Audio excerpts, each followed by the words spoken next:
Euh, je vous remets dedans.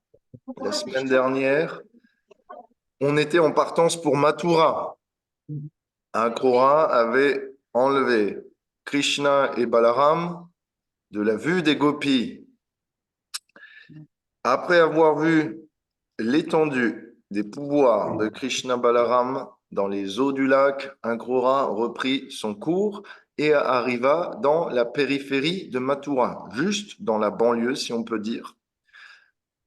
Le campement de Nanda Maharaj était déjà installé sur les prémices de la ville, sur une petite colline, pour voir du haut de cette colline si Krishna et Akrura n'arrivaient pas avec Balaram. En effet, ils étaient arrivés en avance du fait que Akrura, avec ses prières, et de par les messages, les allers-retours que Krishna faisait aux gopis, eh bien, ils avaient pris beaucoup de retard. À cause de ce retard, eh bien, Nanda Maharaj, qui était parti après, est arrivé avant. Et donc, il se faisait du souci. Est-ce que mon fils n'était pas attaqué par quelconque envoyé sbires de Kamsa? Est-ce qu'il n'a pas rencontré un accident sur la route? Qu'est-ce qui est la cause, eh bien, de ce délai?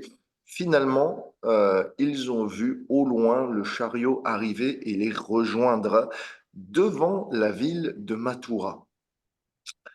Alors, vous voyez bien, la famille de Krishna, elle se compte avec un grand nombre. Souvent, quand on disait que Krishna allait faire paître les vaches, il y en avait des millions. Et souvent, quand Krishna allait prendre son déjeuner, il y avait aussi des millions de pâtres. Et souvent, quand Krishna faisait la danse rasa, il y avait des millions de gopis. Alors, Vrindavan, c'est pas une petite famille. Donc, vous imaginez bien que le campement qui se fait autour de Mathura, eh bien, en impose et donc attire immédiatement, eh bien, l'attention des villageois de Mathura, des habitants, des citadins de Madhupuri, de cette ville. Et donc, Krishna, Nanda Maharaj ne passeront pas inaperçus. Ça, c'est sûr. Ils sont trop nombreux pour cela. Tu Et, penses à enregistrer? Tu penses à enregistrer, mais Révati? on est Excuse-moi. totalement en train d'enregistrer, en fait. C'est déjà fait. Ah, pardon. Voyons. Et oui, et oui. Même, je l'ai dit en plus en début de session. Ah, J'enregistre. d'accord. J'ai C'est pas le vu. moment. D'accord, je n'avais pas vu à l'écran. C'est moi qui suis pas bien vue. Et oui, on apprend. Qu'est-ce que vous voulez? Les gens évoluent, hein. Ça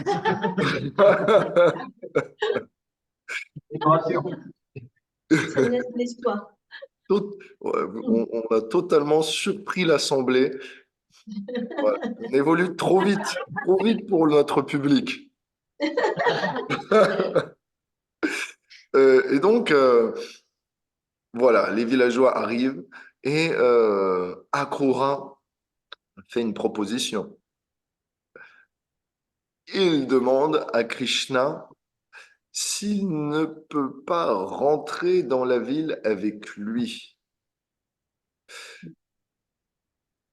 Krishna prend la main tendrement d'Akrura, le Bhagavatam nous dit, le Seigneur de l'univers, Krishna, et sourit en lui tenant à peu près ce langage.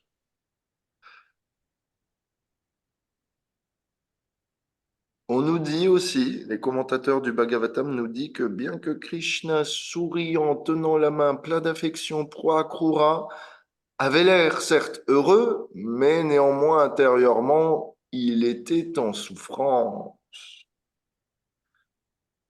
Est-ce que vous avez une idée pourquoi? Parce que Krishna ne vient pas chez lui immédiatement. Et Pardon, Balaram, pardon, dites plus fort. parce que Krishna et Balaram ne viennent pas directement chez lui. Non, non, non. Euh, je parle de Krishna. Comment ça se fait qu'il est souriant extérieurement, mais intérieurement en déprime? Parce que la séparation avec les copines. Ah, mais on peut rien vous cacher. Vous connaissez déjà Krishna, c'est bien. Alors là, maintenant, je mets votre intellect à l'épreuve. Comment quelqu'un qui est satisfait en lui-même, dont tous les désirs sont satisfaits, peut être déprimé à l'intérieur de lui-même? Parce que les gopis a pris le cœur de Krishna. Oh là là là là! Ah, c'est beau!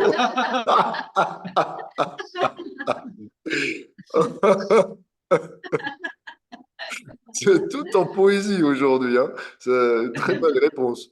J'aurais pas dit mieux. Bah, je- bah, ouais, parfaitement. Est-ce que quelqu'un d'autre veut rajouter quelque chose?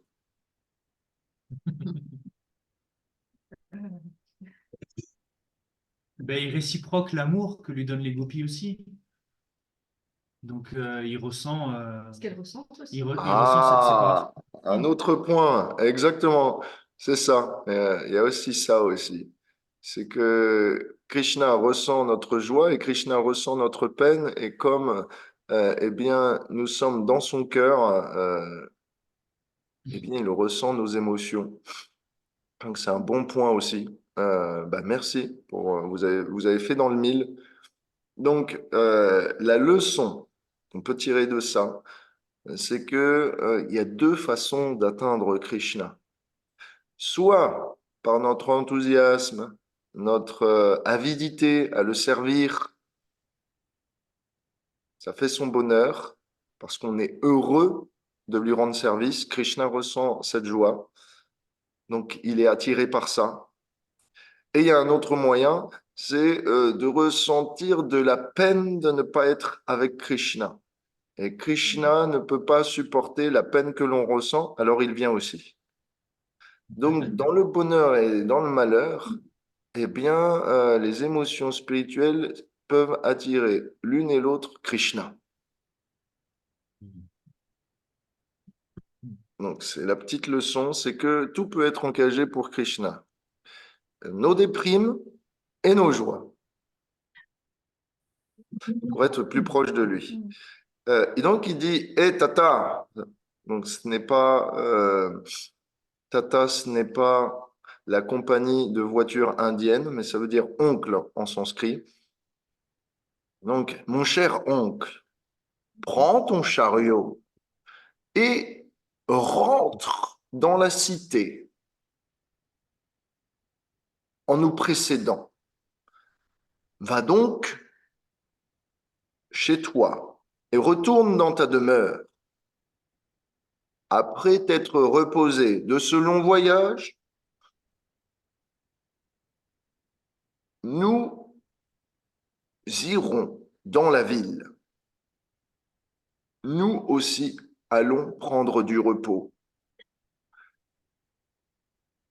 La raison pour laquelle Krishna voulait ne pas rentrer dans la ville avec Akrura, son oncle, c'est que Krishna voulait être dans l'intimité familiale de ses compagnons de Vrindavan pour rentrer non pas dans une procession royale, mais pour rentrer comme s'il était incognito.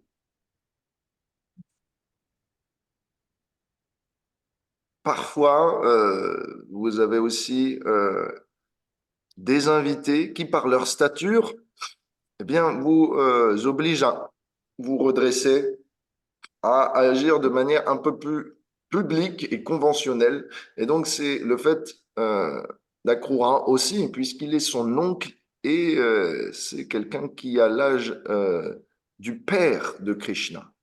Donc, rien que par sa présence, j'ai une souris avec moi qui couine. Rien que par sa présence, Akrura, eh bien, oblige Krishna à ne pas pouvoir agir comme il aime agir, c'est-à-dire en joueur, c'est-à-dire eh bien, de manière décontractée et relaxée, sans pression sociale. Et donc, quelque part, Krishna n'est pas intéressé à être perçu comme Dieu, comme un roi, comme un prince, comme un héros. Ça ne l'intéresse pas. Donc, il y a une leçon pour vous à retenir de cela. C'est que de la même façon que Krishna renonce à sa position, aux honneurs qui lui sont dus, pour se faire plus accessible pour les siens, pour nous, pour avoir des relations d'échange d'amour plus profondes, de la même façon, il est attendu que nous, ses serviteurs, puissions renoncer à notre prestige, aux honneurs qui nous sont dus, à l'expérience, pour être plus accessible pour Krishna et avoir une relation plus profonde avec lui. Si Krishna est prêt à renoncer à sa position de maître de l'univers, alors on doit être prêt à renoncer à sa position de maître de notre univers. Donc Akrura répond, mais cher maître, sans vous deux, Krishna Balaram, je ne peux entrer Mathura. Je suis votre dévot, je suis votre serviteur, ô Seigneur. S'il te plaît, ne me fais pas cet affront de m'abandonner.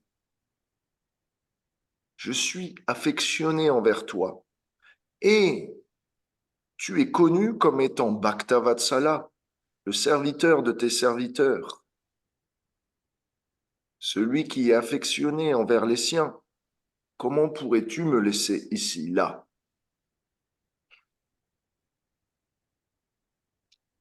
Là, Akrura ne peut pas délaisser Krishna. Bien que Krishna lui demande de partir en avant, Akrura refuse. Comment? Un serviteur du Maître Tout-Puissant refuse les ordres et de satisfaire Krishna. Est-ce que ce ne serait pas un peu égoïste de la part d'Akrura? Qu'est-ce que vous pensez de cela?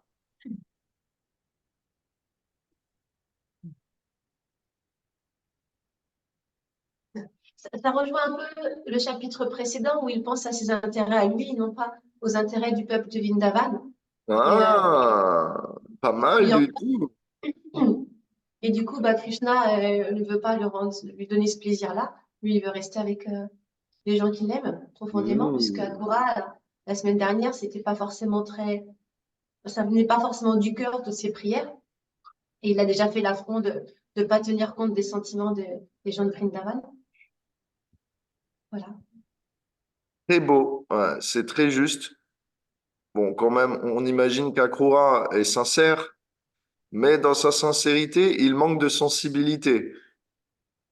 Il veut s'accaparer Krishna pour lui Donc, il veut transmettre. s'accaparer Krishna, exactement, comme dit Chitraleka, comme tu dis, Krishnaras, vous êtes au diapason, Akrura est sûrement très sincère, il aime Krishna, mais il aime Krishna que pour lui.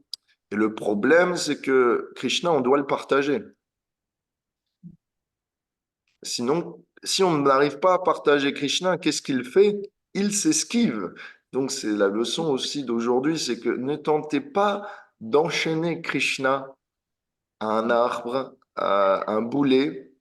Ne tentez pas d'enchaîner Krishna, euh, excepté dans votre cœur. Vous avez le droit d'enchaîner Krishna dans votre cœur, mais autrement, à l'extérieur, non, ce n'est pas possible. Krishna est un pâtre, il habite à Vraj. Et Vraj, ça veut dire bouger. Donc Krishna a la bougeotte. Krishna est quelqu'un qui bouge ici et là en permanence. Donc vous ne pouvez pas en faire un être immobile. Il a deux jambes, elles sont euh, parfaites pour danser, donc laissez-le danser, laissez-le faire un festival pour les yeux de tous. Il y a aussi quelque chose on peut rajouter, euh, c'est que tout, quelque part, pour la défense d'Akrura, je me fais l'avocat, d'Akrura, c'est que tout peut être renoncé, excepté une chose, excepté l'association de Krishna. Donc on ne peut pas lui en vouloir d'avoir l'essence de toute beauté, l'immortalité même, le souffle de vie, la lumière suprême, la joie incarnée en face de lui, le concentrer de tout nectar en face de lui et de le laisser partir. Akrura se sent obligé de garder Krishna avec lui, comme les gopis auraient voulu danser éternellement avec Krishna. On ne peut pas lui en vouloir, c'est l'effet Krishna. C'est l'effet Krishna. L'effet Krishna, il n'y a jamais de satiété. Dans ce monde, quand on utilise quelque chose ou quelqu'un, il y a un sentiment de satiété, mais chez Krishna, il y a toujours encore plus de désir. Et donc, la leçon, c'est que Krishna, indirectement, il dit, la proximité avec ma forme peut être renoncée, mais pas mon souvenir. Donc l'association de Krishna peut se faire dans le corps subtil et pas simplement physiquement, si tant est qu'on peut dire que l'association avec Krishna peut être physique, son corps est totalement spirituel. Mais si on n'arrive pas à rester dans la présence de Krishna, dans notre mental, qu'on est oublieux de lui, et Dieu sait, il sait que cela nous arrive trop souvent, eh bien, restez avec quelqu'un qui n'est pas oublieux de lui ou qui peut vous le rappeler.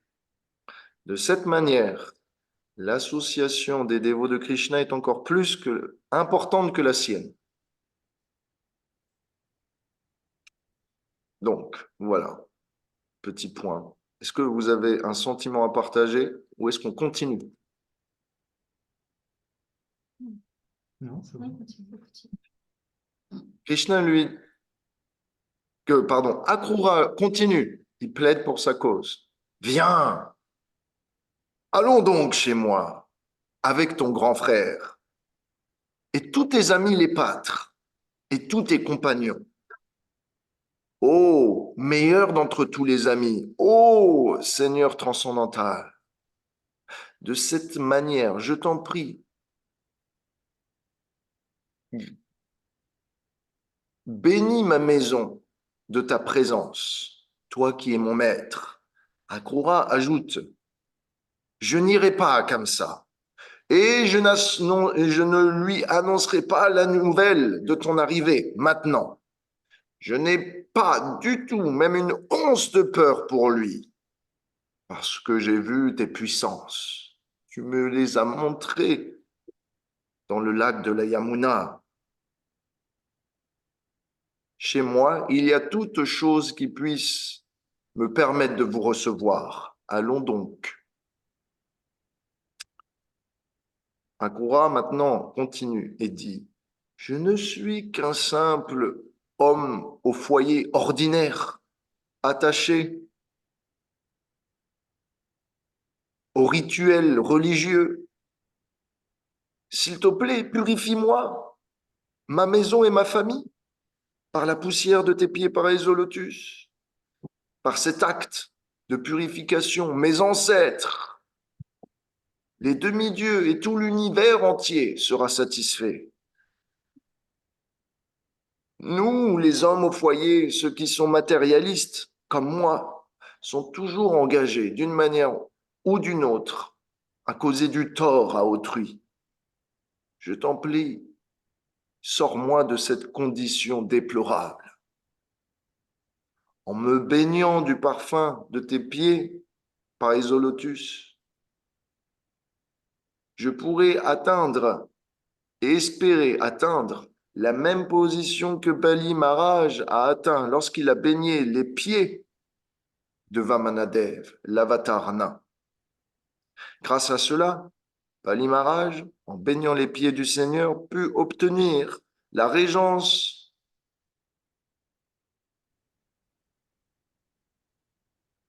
du poste d'Indra. Et en plus, il obtint de pouvoir avoir ta compagnie constante. Donc, mon cher Seigneur, ici, je ne te prie pas de manière vide. On peut en voir le résultat ici et là.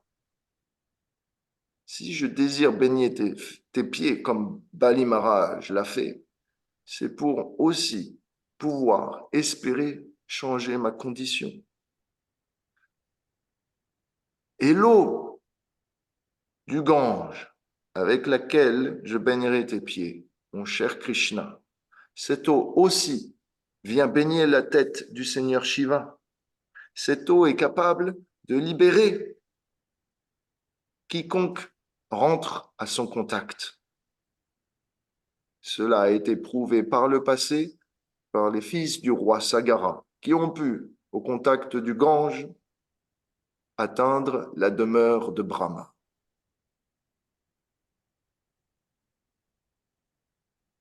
Krishna Ras, quelqu'un a une main levée, qu'il parle.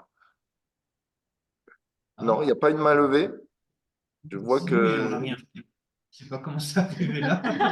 il y a il y a une main levée virtuelle. C'est Ah, pardon, Mais moi, pardon. Vas-y, moi, vas-y, j'en ai vas-y, une. vas-y. Désolé, désolé. Vas-y, vas-y. Mais moi, j'en ai une, en fait, depuis un moment. Ok, vas-y. Ah, alors, sans doute, il y a des détails qui m'échappent, Oui. mais en lisant cette partie-là et en t'écoutant, en fait, Akura, lui, il vénère Krishna pour avoir un gain de position sociale. Il l'invite en espérant améliorer sa condition sociale et non pas juste pour honorer et Krishna et lui offrir un accueil digne de sa position. Ou alors je loue quelque chose. Il utilise Akrura dans son humilité, bien qu'il soit exalté, euh, se fait passer pour un matérialiste. Par son humilité, il s'imagine lui-même être un pécheur, une âme déchue. Et comme ça, il essaye d'attiser la compassion de Krishna pour qu'il se sente obligé de devenir le gracier de sa présence. Donc Akrura est malin. Akrura, quelque part, se fait plus petit qu'il ne l'est pour faire ressentir de la pitié. Il a vu que la glorification de Krishna ne passait pas, alors peut-être s'il utilise la carte de la compassion, peut-être cela peut passer. Donc Akrura, euh, quand il dit tout ça, c'est qu'il n'est pas tellement intéressé pour sa libération, etc. C'est surtout qu'il veut être dans la compagnie de Krishna et ne plus le quitter. C'est la seule chose qu'il a en tête.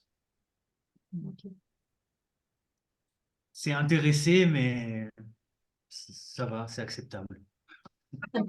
Il est intéressé de garder Krishna auprès de lui. Qui pourrait lui en vouloir? Ah, ça, Pas moi. c'est sûr. Qui pourrait lui en vouloir? On ne peut pas On est lui en d'accord. vouloir. La seule chose pour laquelle on pourrait lui en vouloir, c'est de vouloir garder Krishna aux dépens d'autrui. Hmm. Ah, je suis d'accord. Mais garder Krishna, c'est déjà louable. Ouais. Donc c'est un beau sentiment. Et Akrura l'exprime aussi de manière eh bien, très poétique, très belle, très recherchée. Et ça touche Krishna, c'est ça qu'on veut, c'est ça qu'il faut voir aussi. C'est que ce sentiment d'appartenance, de possession, de dépendance vis-à-vis de Krishna le touche.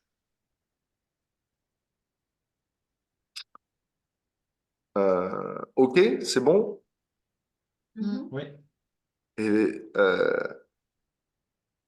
donc Akrura explique les gloires de pouvoir laver avec l'eau du Gange, les pieds du Seigneur, les effets, les résultats qui ont été prouvés par le passé et qu'il peut espérer atteindre pour lui, et bien sortir de sa condition infâme.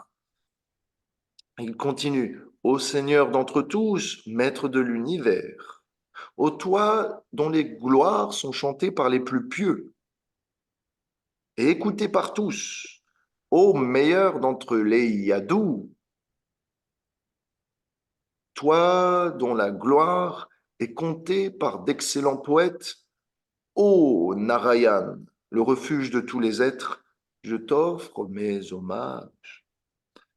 Euh, Allez, pour vous, on fait aujourd'hui petite pause, récitation sanskrit. Donc, petite pause, récitation sanskrit. On va lire ce verset de la Qur'an pour apprécier quand même ce qu'il compose spontanément. Est-ce que vous voyez ce que je vois? Oui. Deva Deva? Ouais. Ok, alors, qui veut tenter la prononciation sanskrite Oui. avec une Deva voix Deva claire, audible Jagannatha. et distincte? Ok, merci. Deva Deva Jagannatha, Punya Sravana, Kirtana, Yadu Tamutama Sloka, Narayan Namo Stute. Magnifique. Deva, Deva, Jagannatha, Deva, Deva, le Dieu d'entre tous les dieux. Jagannatha, Seigneur de l'univers, Jagannath. Jagannath. Punya Shravana Kirtana, celui qui est glorifié et écouté par les gens pieux. Yadutotama, Yadutamotama, le plus grand d'entre les Yadus. En fait, Yadutama, le plus grand d'entre les Yadus est Uttama Shloka, celui qui est glorifié par des versets choisis par les poètes. Narayan, le refuge de tous les êtres. Namo Stute, je t'offre mes hommages. Donc, quelque part, Akrura est un connaisseur. Il sait eh bien apprécier Krishna. Mais vous aurez reconnu parmi tous les noms de Dieu que Akrura ait pu prononcer, il n'y en a aucun qui fait référence à ses activités à Vrindavan. Donc Akrura n'est pas dans l'intimité de Krishna, il est dans la vie publique de Krishna. Mais qu'est-ce que Krishna va répondre? Il va dire, je viendrai à ta maison avec mon grand frère, mais d'abord, je dois satisfaire mes amis et ceux qui me veulent du bien. Je dois tuer l'ennemi du clan Yadu d'abord. En effet, Kura avait appelé Krishna Yadutama, le plus grand d'entre les Yadus, faisant référence au fait qu'il est né de Vasudeva et Devaki. Et donc, si Akura rappelle, eh bien, le lien avec ses parents, Krishna lui rappelle aussi qu'il est son devoir maintenant, et c'est d'ailleurs la raison de son déplacement, de sauver ses parents du cachot de la condition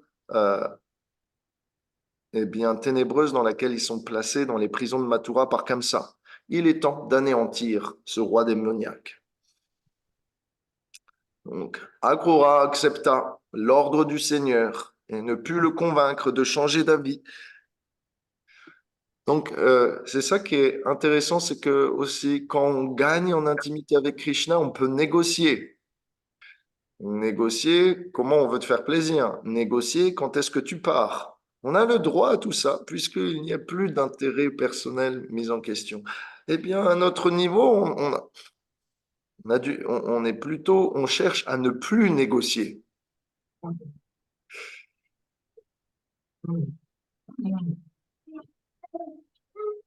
Akroar est rentré chez lui, a fait un grand ménage dans sa maison. Par attachement pour Krishna, il l'a préparé et n'attendait que cela, qu'il réalise sa promesse et passe le voir, ce qu'il va faire plus tard. Il ne pensait à rien d'autre que la future arrivée de Krishna. Donc, Aghora a nettoyé lui-même sa maison pour préparer la venue prochaine de son Seigneur. Donc maintenant, l'arrivée de Krishna avec ses amis à Mathura. Krishna désirait voir la ville de Mathura. Et donc, durant ce crépuscule, pendant que le soleil était en train de se coucher, il prit Balaram et ses amis, les pâtres, et entrèrent ensemble dans la ville. Pourquoi Krishna fait cette visite avec tous ses amis? Déjà, d'une part, parce que prochainement, Krishna sait qu'il ne verra plus ses amis pendant longtemps. Et donc, il profite de ces derniers moments ensemble pour avoir de quoi s'amuser. Et puis, une deuxième raison, c'est que il donne bien, de la miséricorde aux habitants de Mathura. Voir Krishna, c'est une chose, mais voir Krishna entouré des gens qu'il aime, c'est encore plus instructif et c'est encore plus beau. Donc, les dévots de Krishna rendent Krishna encore plus intéressant parce qu'en leur compagnie, Krishna manifeste ses qualités, ce qu'il ne pourrait pas faire s'il était tout seul. Krishna manifeste ses activités, ce qu'il ne pourrait pas faire uniquement tout seul. Et Krishna manifeste encore plus de beauté, comme une lune entourée d'étoiles.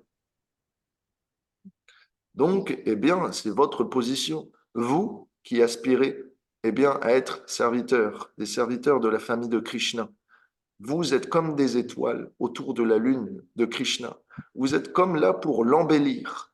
Vous êtes comme là pour faire que ces activités apparaissent aux yeux de tous encore plus attractives. Donc, mes chères étoiles, vous pouvez toujours rêver de la compagnie de la lune. Ainsi, Krishna vit Mathura, d'énormes portes aux 4 points cardinaux, des pavillons faits de cristal, des immenses arches avec des portes incrustées d'or, des greniers où on en entreposait tous les stocks de graines. On ne parle pas ici donc de organismes génétiquement modifiés. Désolé, je suis aux États-Unis et je peux vous dire que les aliments sont de piètre qualité. Donc, je commence à ressentir le goût de l'OGM. Avec la Yamuna qui passe d'un côté et de l'autre. À l'époque, Mathura se trouvait dans l'embranchement entre 2 canaux de la Yamuna. La ville était embellie de parcs et de jardins fleuris. À l'intersection des rues, l'on pouvait voir tout ce qui était de nature festive, des drapeaux. Tout était décoré, des guirlandes, des pétales de fleurs, de l'eau de rose qui venait parfumer les allées. On entendait le chant des paons, des colombes, des pigeons aussi. Tous, avaient à cœur d'accueillir, selon leur disposition, Krishna et de célébrer le festival organisé par Kamsa, ce festival de l'arc. Tout était incrusté de diamants, de quartz, de saphirs, de corail, de perles, d'émeraudes, etc. Toutes les allées étaient décorées royalement. Et chaque citoyen de Mathura avait organisé que à sa porte puisse se trouver des pots remplis d'eau, de parfums, d'huile, de pulpe de santal, de fruits, de légumes, de fleurs, de sorte à ce que, si jamais Krishna passe, tout cela aurait pu lui être offert. Ça veut dire quoi? Ça veut dire que les gloires de Krishna l'ont précédé. Et généralement, quand vous êtes une personne connue, vous n'avez même pas besoin de vous présenter, les gens vous connaissent déjà, votre gloire vous précède. C'est le cas de Krishna. Et donc, maintenant, parmi tous les habitants de Vrindavan, certaines en particulier, eh bien, sont particulièrement extraordinaires dans leur dévotion. Les habitantes de Mathura, les femmes de Mathura, s'étaient pressées, assemblées sur leur balcon ou sur leur porche pour voir les deux fils de Vasudeva, Krishna Balaram, entrer dans la ville par le pavillon principal. Ils étaient entourés donc par tous leurs amis. Certaines de ces femmes, nous dit-on, étaient même montées jusque sur le toit de leur maison pour avoir meilleure vue. D'autres, dans leur zèle, ne pouvaient même pas être stoppés par les membres de leur famille qui, jalousement, les gardaient à l'intérieur. Est-ce que ça vous rappelle quelqu'un? Les gopis. Exactement. Les gopis. Et donc, il y a une leçon qu'on peut tirer de ça. De la même façon que les gopis agissaient, de la même façon, les habitantes de Mathura, qui avaient été conquis par les gloires de Krishna, elles ne l'avaient jamais vu. Les gopis avaient vu Krishna.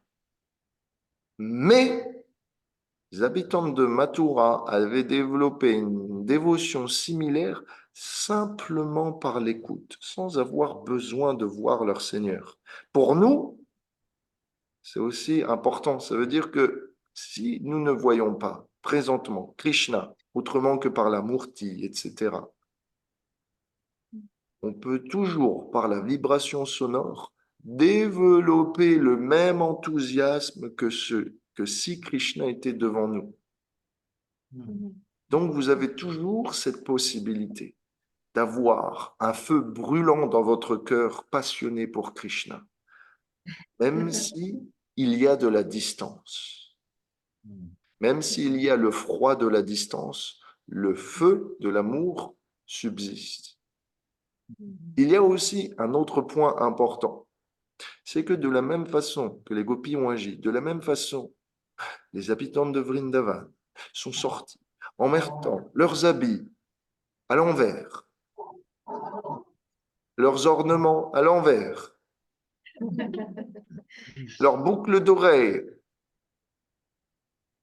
à moitié, leur maquillage sur un œil, sur une partie de leur poitrine, bref, tout sur une main, sur un pied. Bref, tout était fait dans la hâte, sans considération pour son propre corps. Maintenant, la leçon qu'on peut tirer de ça, c'est que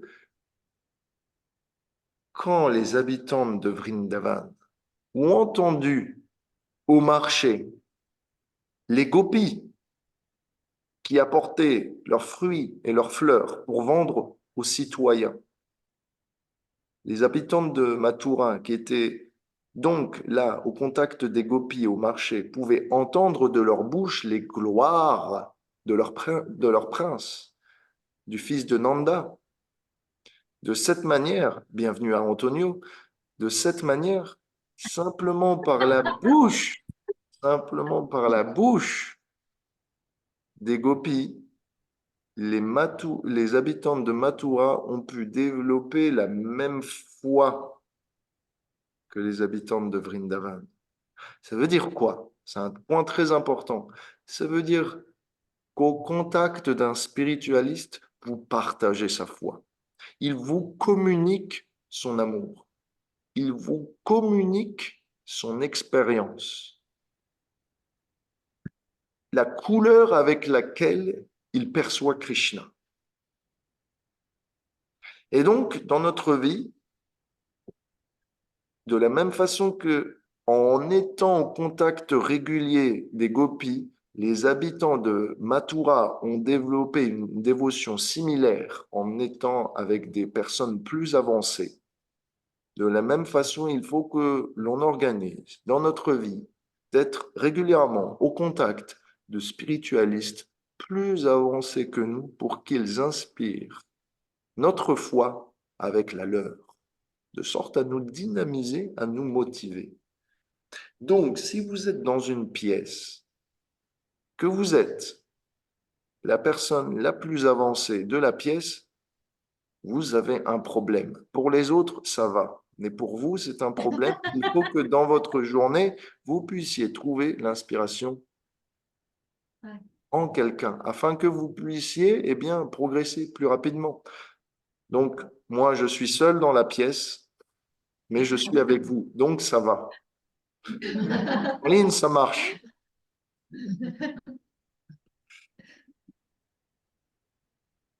Donc, on continue. Certaines de ces habitantes ont abandonné leur repas, d'autres sont sorties en n'ayant même pas fini de se laver complètement. Donc là, c'est pour vous dire. D'autres étaient en train de masser leur conjoint et ont abandonné. D'autres étaient au lit, en train de se reposer, se sont levés immédiatement et sont sortis en robe de chambre. D'autres étaient en train encore de nourrir leurs enfants avec leur sein et aussi les sont laissés par terre. D'autres ont interrompu leur repas, sont sortis à deux tables. D'autres, on nous dit même, alors là, exclu, ça s'y était pas avant, d'autres étaient même en train de se marier.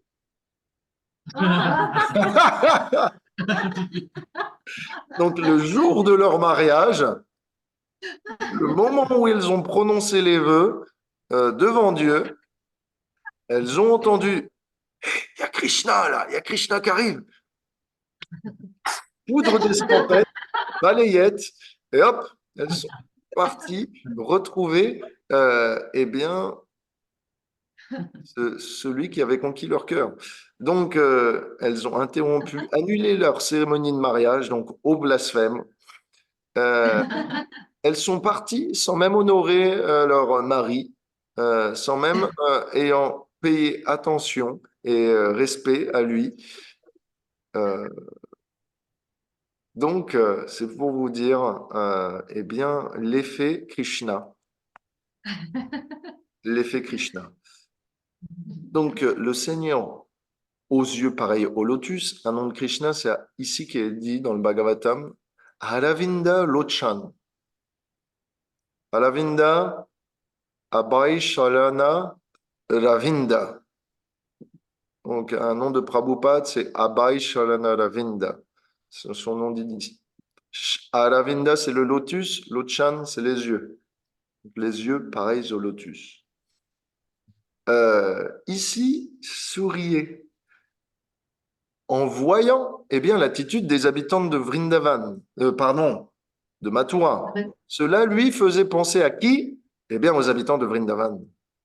Le Bhagavatam nous dit, Krishna, en voyant cette attitude, se souvenait de ce que les gopis avaient fait pour lui et de ce qu'il, en retour, avait organisé. Donc, quand il est arrivé dans la ville je ne vais pas y arriver aujourd'hui. Quand il est arrivé dans la ville de Mathura, Krishna pensait à Vrindavan et à la danse rasa. Et là, on nous dit, il marchait comme un éléphant en rut, créant un festival de par son corps spirituel, source de tout plaisir. Alors là, tenez-vous bien, il y a un nom de Krishna, un peu long, mais qui est beau, Ramanat Manotsavam. Ramana, Atmana, Utsava. Les trois ensemble, ça fait Ramanat Manotsavam. Ça veut dire celui dont le corps spirituel est un festival source de tout plaisir. Ça, c'est du nom. Ah.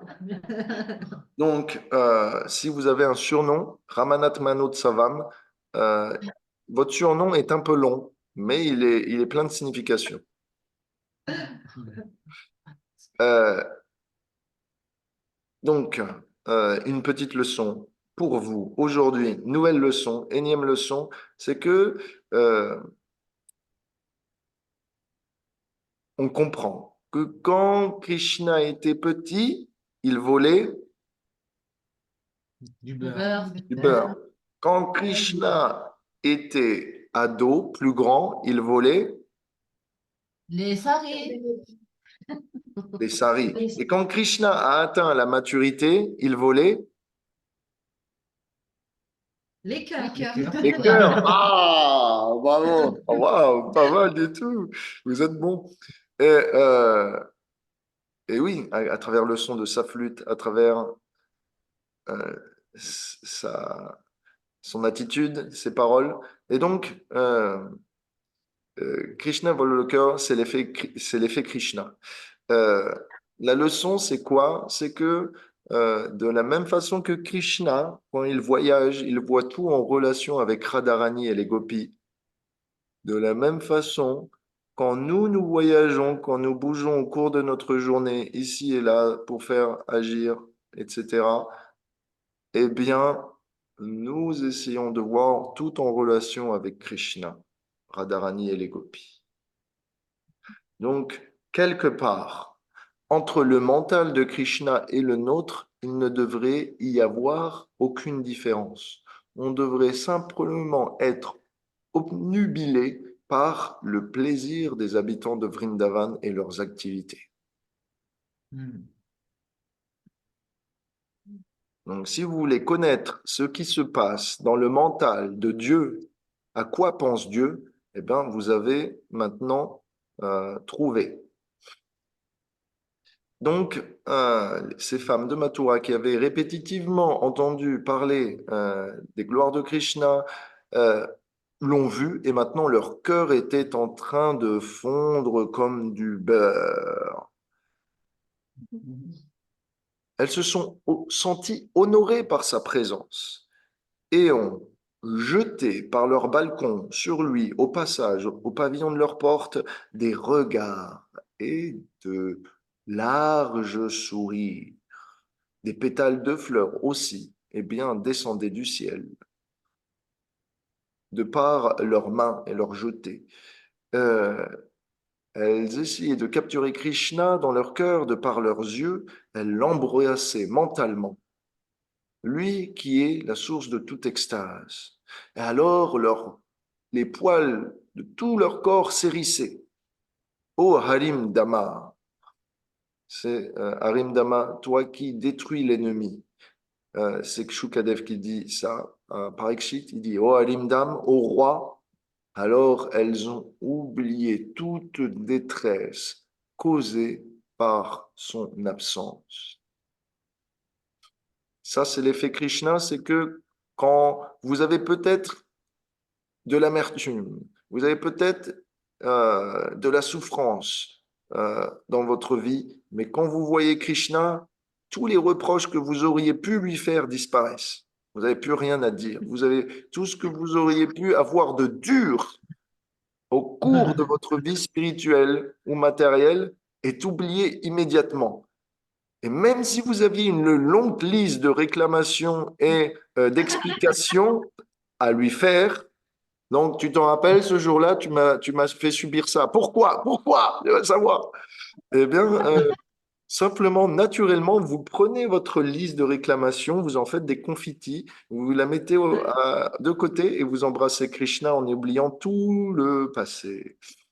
C'est l'effet Krishna. Jai. Donc, euh, leur visage à ces habitantes de Mathura était comme des lotus en train de s'épanouir au printemps. Euh, et donc, elles jetaient des pluies de fleurs, de pétales sur Krishna Balaram à son passage depuis leur toit. Plus personne n'avait peur de glorifier Krishna, qui est quand même l'ennemi de Kamsa.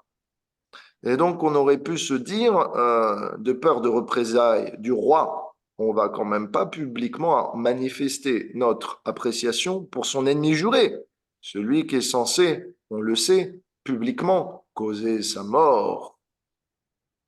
Mais personne n'avait peur. Pourquoi? Parce qu'à la vue de Krishna, on oublie toute anxiété, y compris la peur de la... Voilà. C'est un peu aussi, c'est un peu aussi comme les gopis, quand elles sont parties rejoindre Krishna, elles ont tout oublié. Oui, Voilà. Euh, exactement. Donc, c'est l'effet Krishna, c'est qu'on est en paix intérieure. Merci, Chitra. Euh, donc, même les brahmanas composaient des prières védiques au passage pour Krishna et eux-mêmes n'avaient plus peur de leur roi tortionnaire. Leur héros était maintenant présent, celui qui allait vaincre. Ils en étaient sûrs. Comme ça. Alors, les femmes de Mathura nous disent, en bref, le Bhagavatam nous rapporte, mais quelles austérités ont faites les gopis pour pouvoir se retrouver régulièrement avec Krishna, le voir, lui et son frère. Eux qui sont tous deux la plus grande source de plaisir pour l'univers. Qu'ont-elles fait? Dites-moi que je puisse faire la même chose et obtenir la même position. Donc là, on a vu l'appréciation, en particulier des habitants favorables de Krishna, mais il y en a d'autres qui sont pervers. En particulier, eh bien, un teinturier, le teinturier de Kamsa. Et le Bhagavatam nous dit, un teinturier arrive et le voyant, Krishna et son frère, eh bien, lui demandent de voir les plus fines étoffes qu'il possède parmi toute sa collection. Ce teinturier s'occupait donc de laver les vêtements, de mettre de la teinture pour le roi. Parmi les vêtements qu'il avait pour le roi Kamsa, il en avait aussi d'autres qui étaient destinés à la vente. Et vous allez le voir que notre teinturier va mentir et va essayer de se jouer de Krishna. Mais qui joue à essayer de tromper Krishna se trompe lui-même. Alors, ce teinturier était tellement, on va dire, opulent, qu'il transportait sa collection à dos de troupeaux d'ânes et avait toute une horde de serviteurs autour de lui.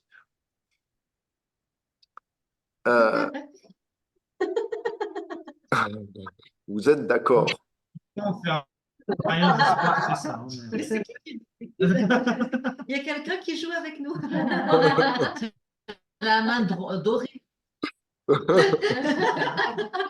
La main de Dieu, elle est partout. Donc Krishna plus soi, Krishna accepte. Le Vishnu Puran nous dit, ce teinturier était un vil serviteur de Kamsa. Et donc, il portait la même inimitié pour Krishna que son maître. Il considérait basiquement Krishna comme son pire ennemi. Et il a voulu essayer de le tromper en disant que tous les habits qu'il avait étaient pour Kamsa, alors qu'en réalité, il allait directement sur la place du marché pour vendre les étoffes qui n'étaient pas destinées à Kamsa. Krishna lui dit, s'il te plaît, je t'en prie, donne-moi quelques vêtements qui puissent être adaptés à nous. Nous les méritons certainement. Et si tu nous donnes cette charité, tu recevras indubitablement le plus grand des bénéfices. Krishna ajouta, ces habits que tu as là sont parfaits pour nous. Ils ont la bonne couleur et la bonne taille. Mais le tailleur répondit, Comment puis-je te donner cela sans paiement? Krishna répondit, ne sais-tu donc pas? Quiconque me donne quelque chose obtient le plus grand bénéfice dans cette vie et dans la suivante. Cela a été attesté et prouvé. Alors, ainsi, Krishna échangea et négocia avec ce tailleur pervers. Il utilisa un langage des plus doux et des plus cordiaux. De cette manière, en agissant de la sorte, il cherchait à montrer qu'il était libre de toute critique le concernant.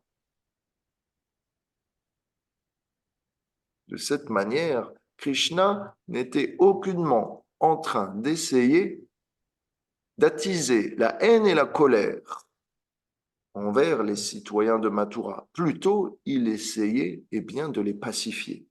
Ainsi, donc, ayant reçu la requête du Seigneur suprême, qui est parfait et complet en tout aspect, cet arrogant serviteur du roi devint énervé et répondit de manière insultante, suffisamment fort pour attirer toute l'attention. Il voulait en fait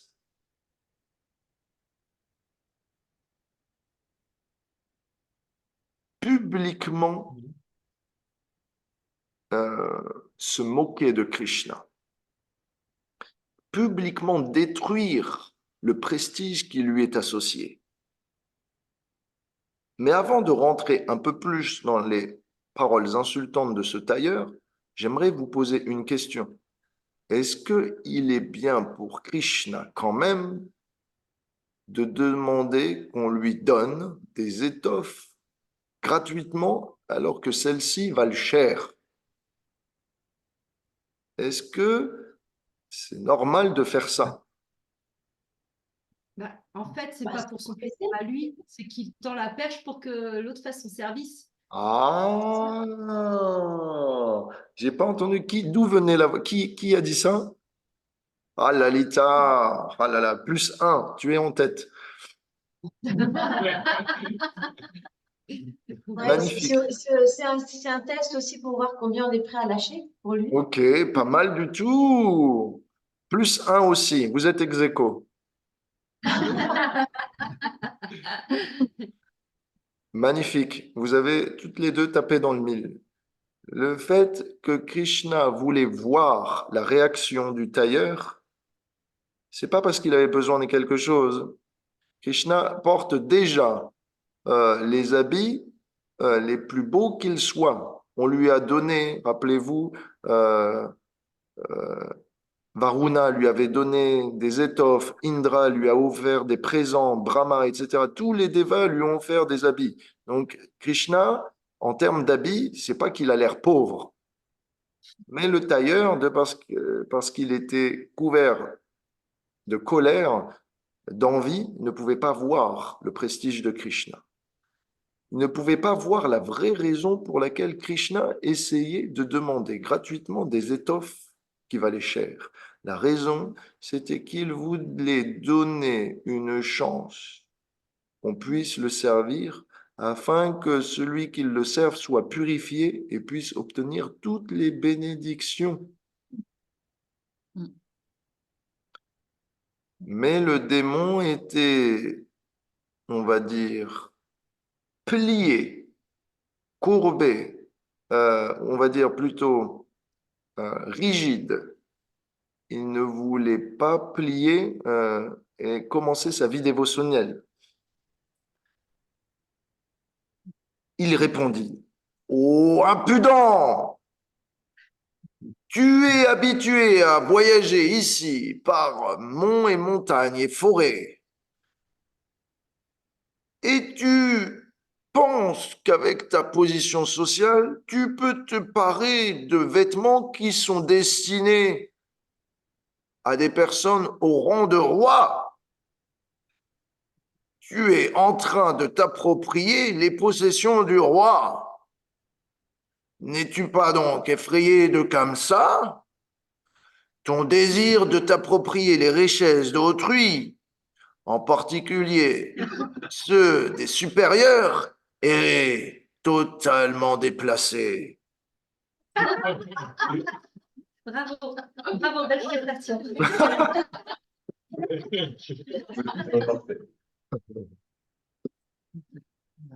Donc, vous avez compris, là, il est en train de mentir. Ses habits, il allait les vendre, mais il fait semblant que c'est pour comme ça.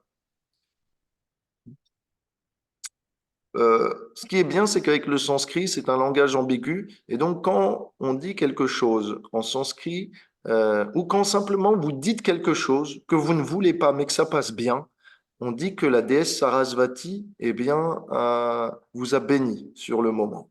Donc, par exemple, on vous demande quelque chose, vous ne savez pas, vous dites et vous répondez juste, merci Sarasvati. Et là, le tailleur voulait se moquer de Krishna, mais dans la langue sanskrite, tout ce qu'il disait pouvait être interprété de la manière opposée, comme eh bien, des compliments. Donc, Sarasvati était en train de le tromper. Donc, il dit, en tout cas, il veut dire, et Balissa, se dire idiot, va-t'en d'ici, sur le champ. Ne m'en dis pas de la sorte, si tu veux rester en vie. Quand quelqu'un est trop impudent comme toi, les hommes du roi l'arrêtent et le tuent et prend toutes ses possessions. Alors il ajouta dans une voix lourde, en se complimentant de manière narcissique, tous les jours, je teins des milliers de pièces de vêtements pour le roi comme ça. Dans tous les États alentours de Mathura, je suis connu. Je suis expert dans mon domaine et un serviteur personnel du roi. Alors, ainsi, eh bien, le tailleur parla. Alors, voyant la scène se dérouler, le fils de Devaki, donc Krishna, prit sa main et du bout de ses doigts s'en servit comme d'une épée pour trancher la tête de ce tailleur maléfique.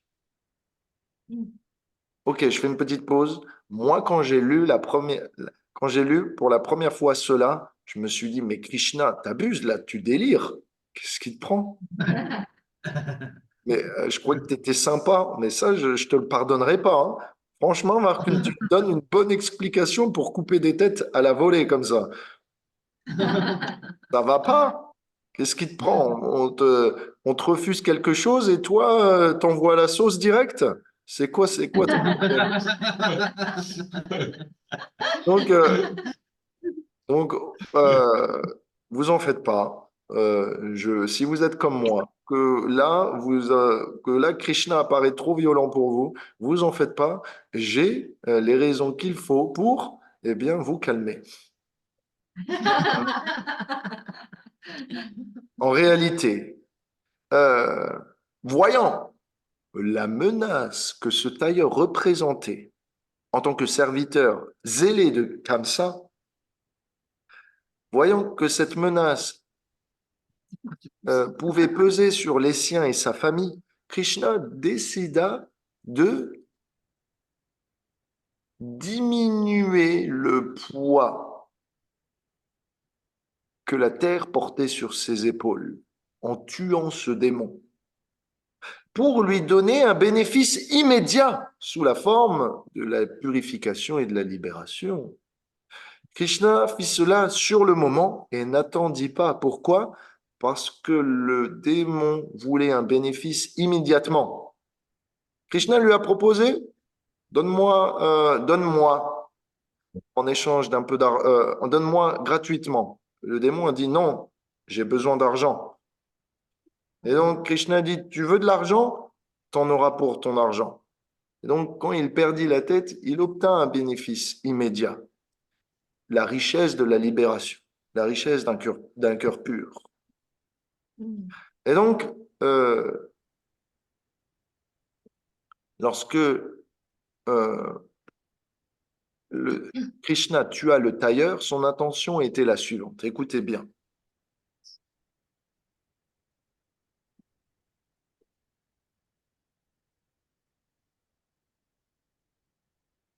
Ces vêtements splendides du tailleur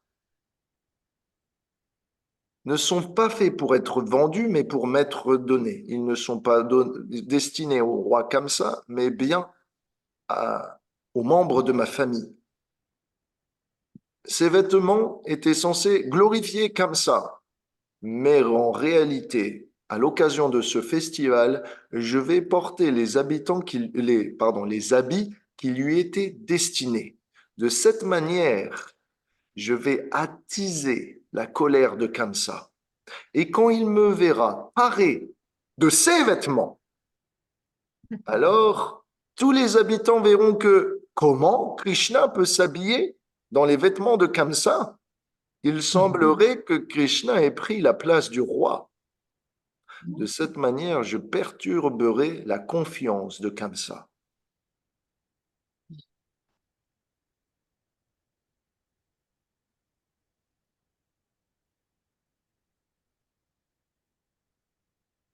Donc, Krishna, en tuant, euh, en tuant ce tailleur, ne pouvait pas accepter que celui qui torture ses parents, Kamsa, soit glorifié devant lui. Pourquoi Krishna tua immédiatement le tailleur de rage? Par appréciation pour ses parents qui sont torturés, par celui-là même qui est protégé par ce tailleur, par appréciation pour sa famille, comme ça est dangereux. Et celui qui le soutient est aussi dangereux. Et donc Krishna, s'il manifesta ici, semble-t-il, un mouvement de rage soudain, c'est bien parce que il ne pouvait tolérer que l'on glorifie devant lui son ennemi juré, celui qui avait essayé d'attenter à la vie de tant de personnes. Et qui en fait était à la source de sa séparation avec les habitants de Vrindavan et des gopis en particulier. Donc, au moment où la tête fut dissociée du tronc, eh bien, tous les assistants du tailleur partirent ici et là en toute direction en laissant sur place tous leurs habits. Alors Krishna ramassa les habits, les distribua et les enfila. Donc tous ses amis étaient maintenant donc parés avec les habits destinés aussi à Kamsa, ce qui allait donc eh bien, lui mettre la honte. Sur le chemin, maintenant, Krishna rencontre des citoyens eh bien, beaucoup plus enclins.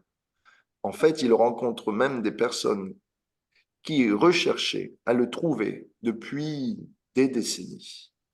Il vint à trouver un autre tailleur ou un cordonnier, si on peut dire, qui avait beaucoup d'affection pour Krishna et ses amis, qui était un dévot en réalité. Celui-ci faisait lui-même des bracelets. Il était aussi quelqu'un qui fait des joyaux. Il produisait des boucles d'oreilles, des ceintures, des colliers. Et quand il vit alors Krishna et ses amis nouvellement parés, il se dit, après que quelqu'un enfile des nouveaux vêtements, il faut qu'il mette des ornements. Et donc, c'est l'occasion parfaite pour eh bien, lui donner mon stock d'articles les plus prestigieux. Ainsi, eh bien, habillé par notre ami, Krishna semblait encore plus sublime, bien qu'il ait l'ornement de tout ornement.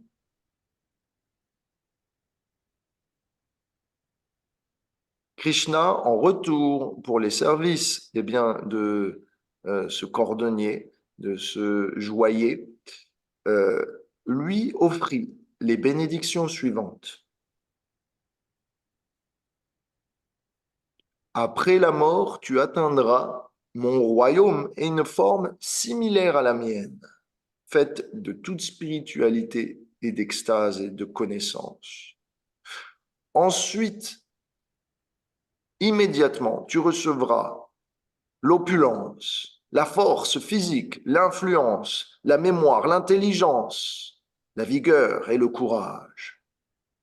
Tu auras donc toute qualité dans cette vie présente et dans la vie suivante, tu en auras encore plus pour l'éternité.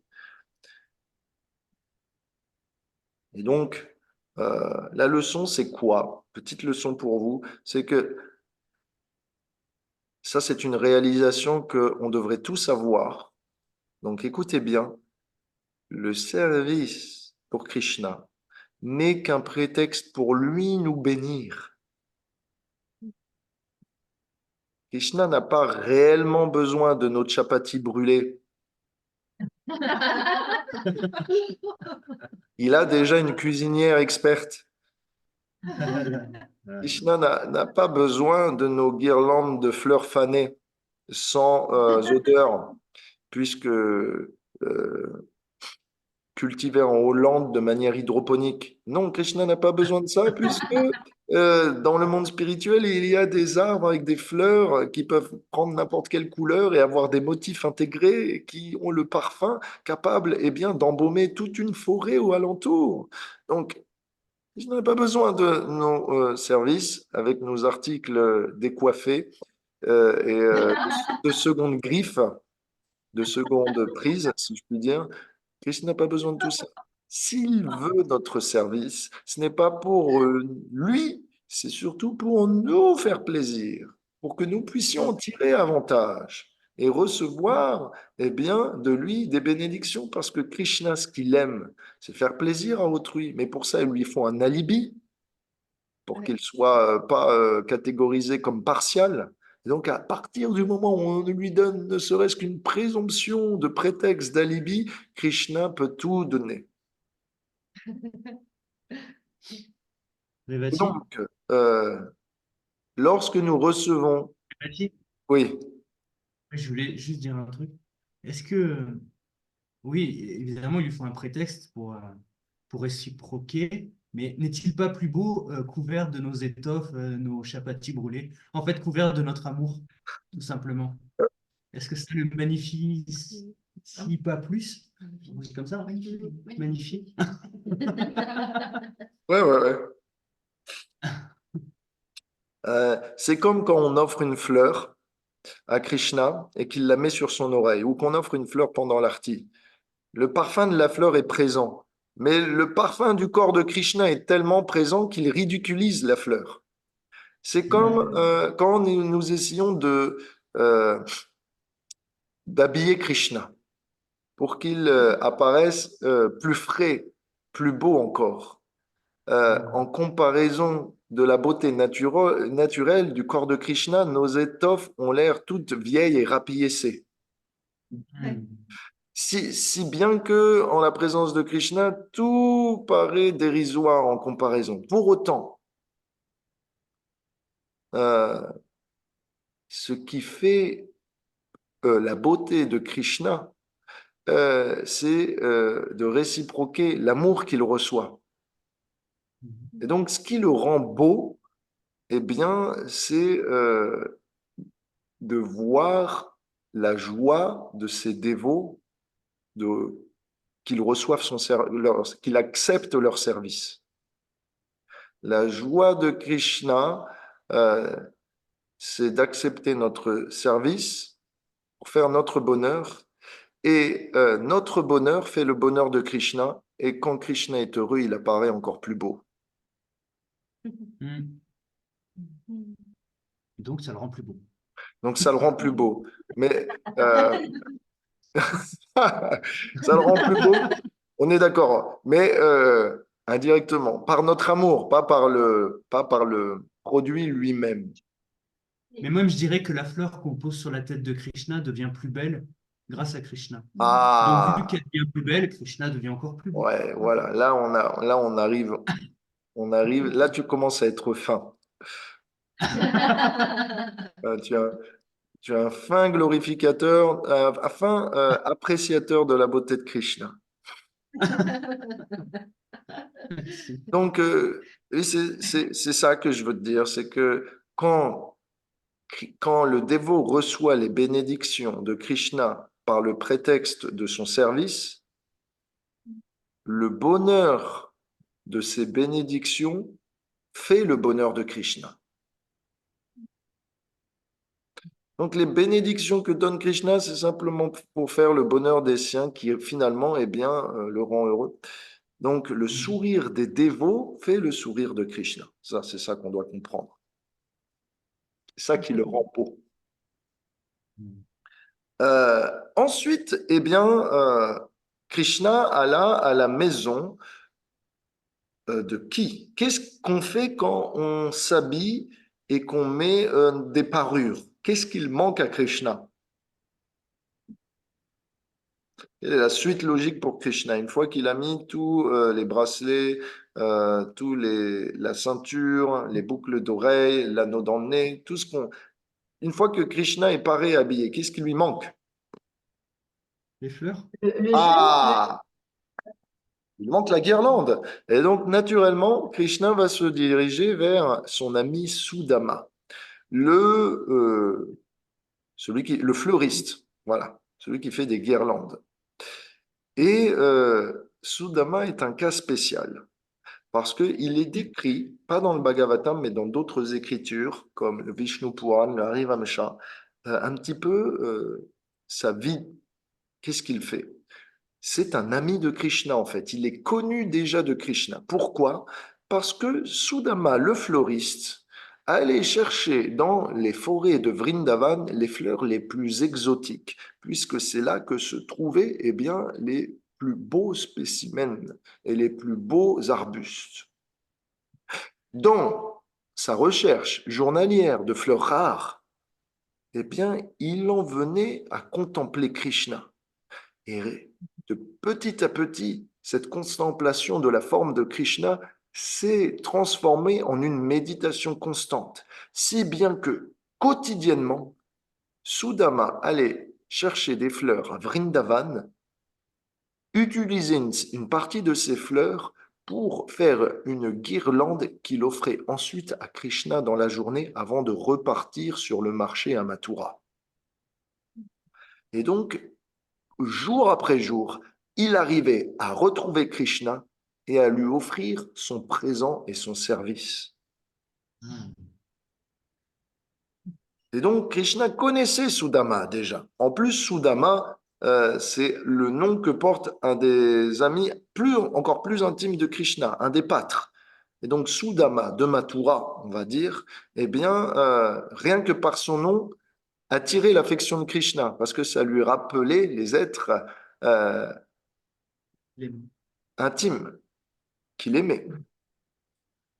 Et donc, Sudama avait entendu parler de l'arrivée pressante de Krishna durant ce crépuscule. Et donc, il s'attendait à ce que Krishna le visite, évidemment. Donc, quand Krishna arriva à la maison de Sudama, ses assistants étaient partis voir Krishna. Cela avait créé une commotion. Pendant ce temps, au moment où Krishna Balaram arriva dans son magasin, qui était très petit, eh bien, Sudama n'avait pas eu le temps de finir sa guirlande qui était destinée aux deux frères. En réalité, elle était à moitié finie. Donc, imaginez, vous faites un repas pour Krishna, ou imaginez, vous faites un repas pour votre maître spirituel, et il arrive plus en avance que ce qui est prévu, que l'heure qu'il vous a donnée. Et votre repas est à moitié préparé. Il y a la moitié des trucs qui manquent. Qu'est-ce que vous faites? C'est la situation de Sudama. Et donc, euh, euh, le Bhagavatam nous dit que quand Krishna arrive avec ses amis, son frère, il y a tellement peu de place dans le magasin que Sudama ne put même pas offrir ses hommages de tout son long. Il posa juste sa tête par terre, recroquevillée, comme on peut faire dans le ventre de notre mère, comme un embryon. Posa sa tête et offrit de quoi recevoir. Tout de même, il arriva euh, à faire un arati, à offrir de la pulpe de santal pour décorer de divers motifs le front des deux frères. Il offra de quoi baigner les pieds du Seigneur avec de l'eau parfumée en impliquant de l'huile. Il lui offrit quelques fleurs, du pan à mâcher et lui présenta tout article bien, nécessaire pour le plaisir du Seigneur. Sudama dit alors, Ô Seigneur, ma naissance est maintenant parfaite et toutes mes descendants sont maintenant libres de contamination puisque tu es venu me gracier de ta présence. De par ta présence, mes ancêtres, les demi-dieux et tous les sages dans l'univers peuvent maintenant être satisfaits avec moi.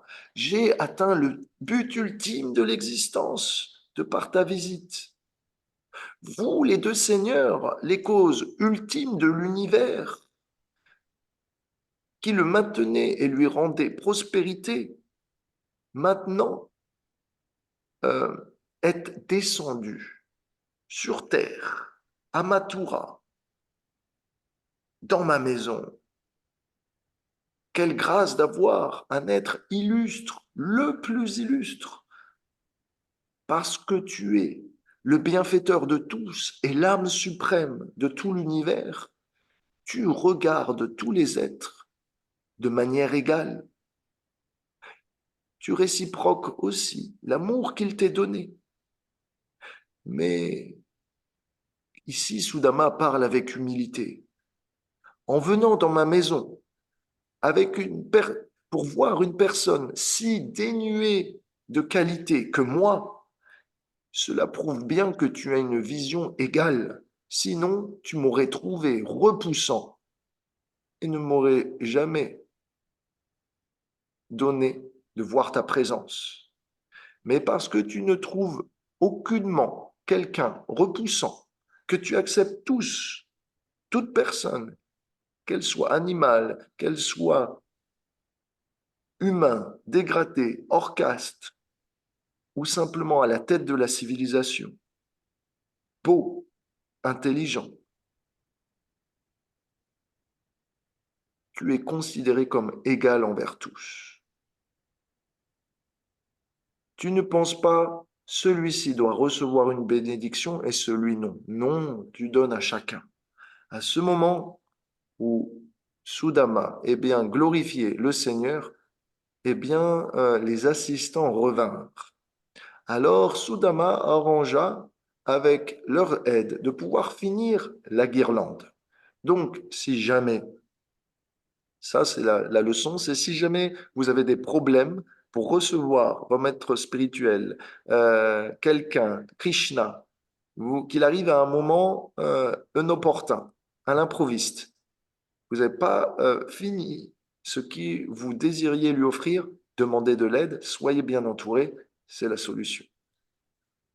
Seul, on va vite, ensemble, on va loin. Je vois qu'il y a des mains qui sont levées. Est-ce que c'est pour dire super ou est-ce que c'est pour dire quelque chose? Oui, Oui, mais on n'a rien fait, ça se fait tout seul. voilà, on est d'accord. Voilà. On comprend toujours pas, même. Il y a Zoom, quelqu'un parmi nous. Zoom est en joie. Zoom est en joie. Voilà. Donc, ouais, ça, c'est la beauté de Krishna. C'est comme quand on arrose un arbre à sa racine, toutes les feuilles s'en retrouvent énergisées. En parlant de Krishna sur Zoom, eh bien, toute l'interface devient aussi éprise de joie.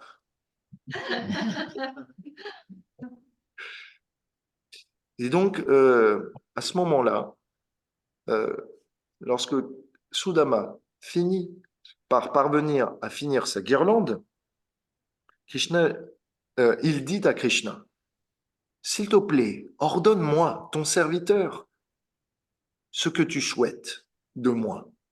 Engage-moi à ton service. Et certainement, j'obtiendrai quelques bénédictions.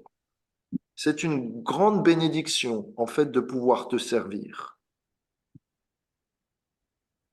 La plus grande bénédiction, c'est de servir Krishna.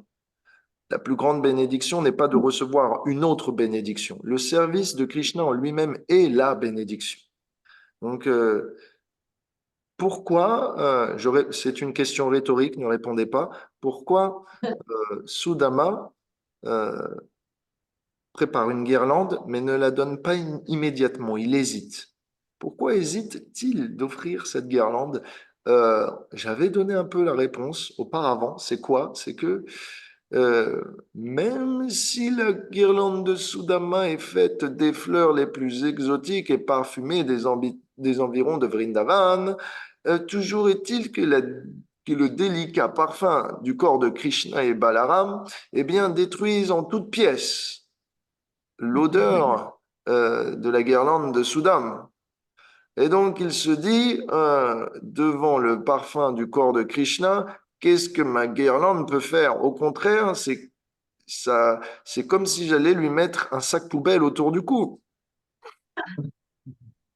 Et donc, devant ces considérations et devant le prestige de Krishna, il se dit, peut-être ma guirlande ne fera pas le coup pour Krishna, tellement il est eh bien, envoûtant de par son parfum et par ses qualités. Alors, malgré tout, Sudama pouvait comprendre ce que Krishna et Balaram voulaient. Krishna lui dit, ô Sudama, fais donc ce que tu comptes faire. Suis donc ton inspiration. C'est mon ordre. Cela sera très bien si tu fais cela. Une fois que Sudama hésita, mais voyant les regards insistants de Krishna Balaram sur sa guirlande, sur ses guirlandes, alors il se dit, c'est le signal que j'attendais, Krishna les veut. Et il vint à leur donner, eh bien, les guirlandes. Maintenant décoré de ces magnifiques guirlandes, Krishna Balaram, heureux de pouvoir accepter le service de ses dévots, ce service qui en lui-même fait le bonheur aussi de ses dévots, eh bien, organise que tous ses compagnons aussi puissent avoir des guirlandes.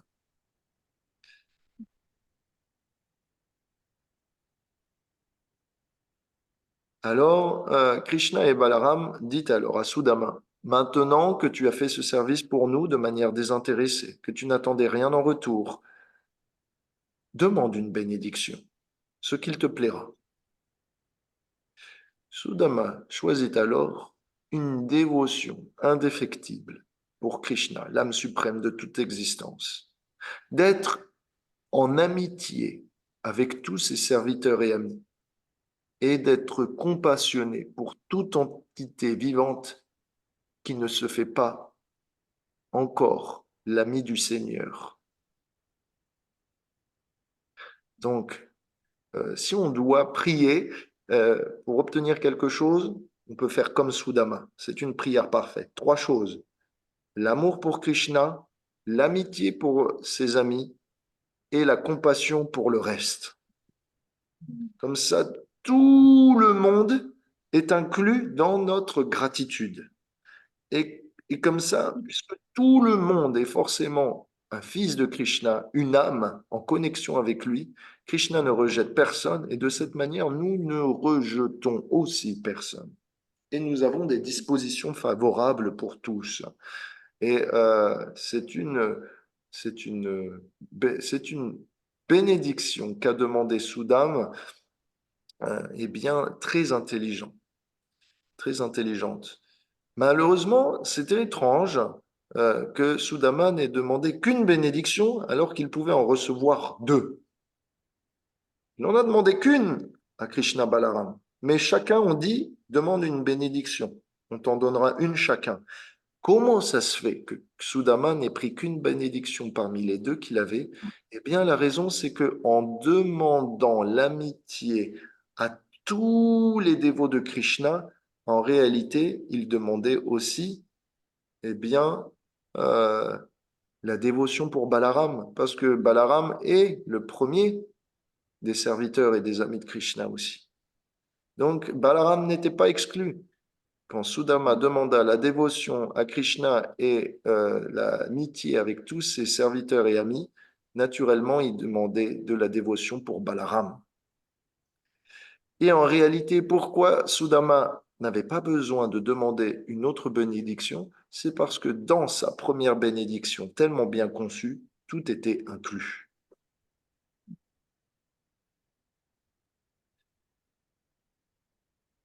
Le Seigneur accepta, mais il ne se limita pas à cela. Il lui donna en plus la force, une longue vie, la santé, la gloire, la beauté, une prospérité pour lui, toute sa famille et les générations futures. Le Vishnu Puran nous décrit que Krishna lui donna. En plus de cela, il dit, aussi longtemps que tu vivras sur terre, ta force ne décroîtra jamais, ta richesse non plus, et tes enfants ne périront jamais, ils auront une santé parfaite. Tu ne seras jamais accablé par la maladie, toi et ta famille. Par ma miséricorde, tu seras capable de te souvenir constamment de moi, et particulièrement au moment de la mort, tu me rejoindras au monde spirituel. Ô toi qui es si auspicieux, tu seras toujours fixé dans un caractère exemplaire et une attitude qui inspirera les tiens. Ta dynastie sera donc glorifiée dans le futur. Et tu n'expérimenteras aucun trouble de la même façon que le soleil n'en expérimente pas.